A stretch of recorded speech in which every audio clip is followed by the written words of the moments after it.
Questions to ask before you hire a buyer's real estate broker in Santa Fe. If you're planning to buy a home in Santa Fe, choosing the right real estate broker may be the most important decision you make in the entire process. Because here's the reality. The right broker can help you avoid costly mistakes, uncover opportunities you would never find on your own, and position you to win in a competitive situation. The wrong broker can leave you frustrated, uninformed, and vulnerable in a market that has a lot more nuance than people expect. So today, I'm going to walk you through the questions I believe every buyer should ask before hiring a real estate broker in Santa Fe. And I am not just giving you the questions, I am going to explain why the answers matter.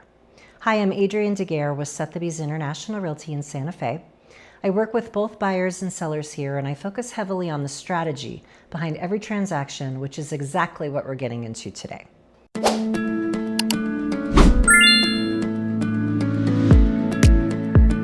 A lot of buyers spend more time researching restaurants than they do researching the person helping them purchase a home.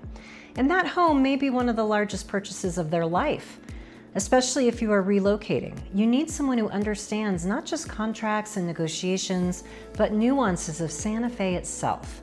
Things like water rights, septic systems, wildfire insurance, historic restrictions, dirt roads, neighborhood nuances, mountain orientation, HOA restrictions.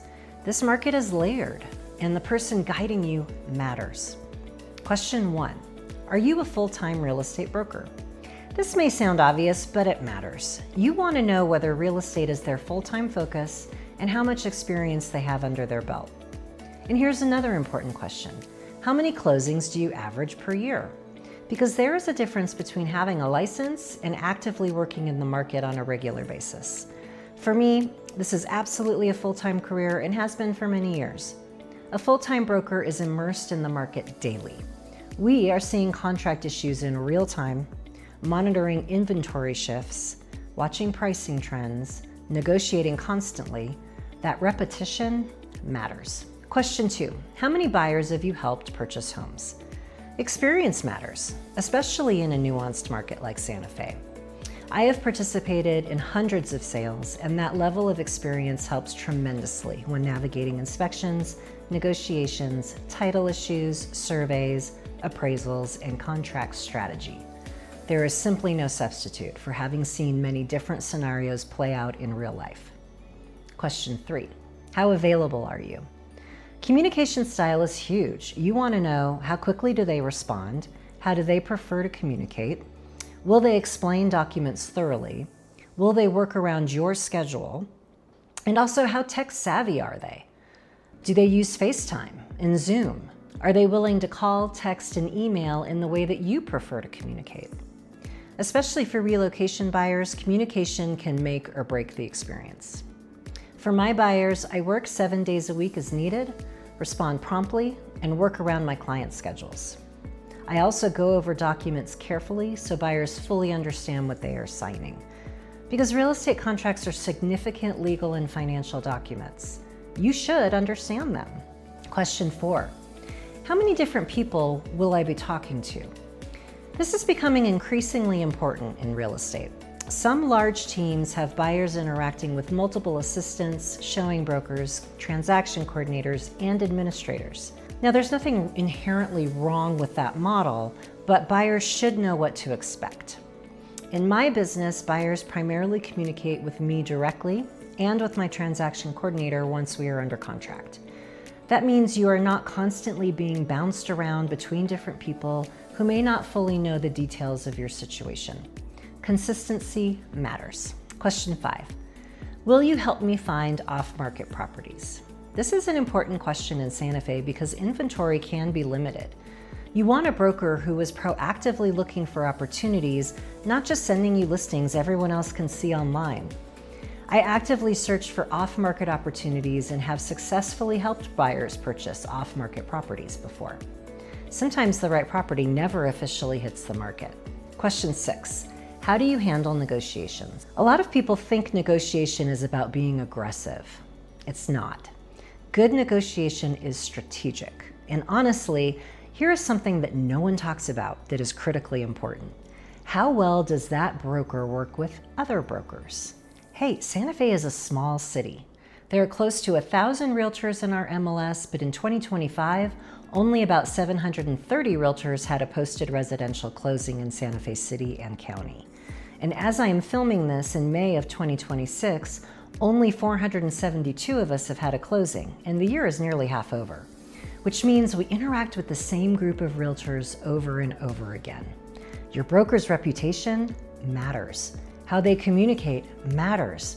Whether other brokers trust them matters. You should absolutely ask the broker you're interviewing, can you give me an example of a time your reputation in the real estate community helped your buyer win? Here's my answer. I represented buyers living in Mexico on a sight unseen Santa Fe purchase, and the purchase was contingent upon their Mexico property closing. Buyer contingencies and sight unseen offers are already difficult to get accepted. Adding an international sale contingency made it even more challenging. After the sale was complete, the listing broker shared with me that she felt so confident in my skills and integrity as a real estate professional that she encouraged her seller to work with us. That is the part of negotiation no one talks about. Relationships matter. Professional reputation matters. Trust matters. Question 7. What is your strategy for winning in competitive situations? This is a huge one. You want to know whether the broker understands offer strategy beyond simply offer more money. There are many ways to strengthen an offer: shortening contingency timelines, structuring terms strategically, using backup offers intelligently, understanding seller motivations. Now let me ask you something. What do you think is the stronger offer term? Offering above asking price or waiving some aspect of the inspection contingency? The answer might surprise you. Very often, waiving inspections in some capacity is actually the stronger strategy. Why? Because money offered above asking price can disappear very quickly if the buyer later asks for a large monetary concession during inspections, and the appraisal may undermine the over asking price anyway. From a seller's perspective, inspection uncertainty is often a bigger concern than headline price. Now, that does not mean buyers should blindly waive inspections, absolutely not. But understanding how sellers think and what terms truly reduce risk for them is critical in competitive situations. I have participated in many competitive situations, and I know how to structure offers that stand out while still protecting my buyer's interests. Question 8. What steps do you actually take once we're working together? This is where you really start to separate brokers, because what happens behind the scenes matters enormously. For my buyers, the process starts with discussing their goals and advising them on strategies that fit today's market. I set up MLS searches, vet property results, and look for opportunities outside the MLS. I research properties extensively, including the listing history, sale history, terminated contracts, and available documents. I review contracts in detail with buyers before they sign.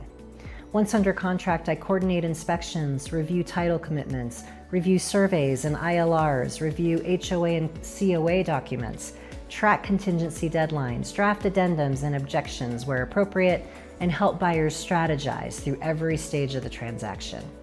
I also attend inspections and walkthroughs personally because I believe buyers deserve hands-on guidance throughout the process. This is not a passive process for me. And I have this list of steps ready to send you if you're curious what the process includes. Just ask. Question 9. What additional education do you have? In New Mexico, brokers are required to complete 36 hours of continuing education every 3 years just to maintain their license. That's the minimum. Ask what additional education they have pursued beyond that. I have invested heavily in advanced certification, and I hold the following designations: Santa Fe Specialist, Certified Residential Specialist, Accredited Buyer Representative, Senior Real Estate Specialist, Seller Representative Specialist, and Real Estate Negotiation Expert. Each of these required additional coursework, training, and in some cases, transaction experience requirements, because I believe education matters, especially in a market as nuanced as Santa Fe. Question 10, can you provide testimonials or references? This one is simple. Past clients' experiences matter. You want to hear how the broker communicates, negotiates, solves problems, and handles challenges when things get stressful, because transactions do get stressful sometimes. And that is often when you truly see someone's professionalism. At the end of the day, you are not just hiring someone to unlock doors. You are hiring someone to guide you, protect you, strategize for you, advocate for you. Especially if you are relocating, the broker becomes your local advisor in a place you may not fully understand yet. That relationship matters. If you are thinking about moving to Santa Fe and want guidance from someone who understands both the strategy and the nuances of this market, I would love to talk with you. And if this video was helpful, like and subscribe so you can continue learning how real estate in Santa Fe actually works. I'll see you in the next one.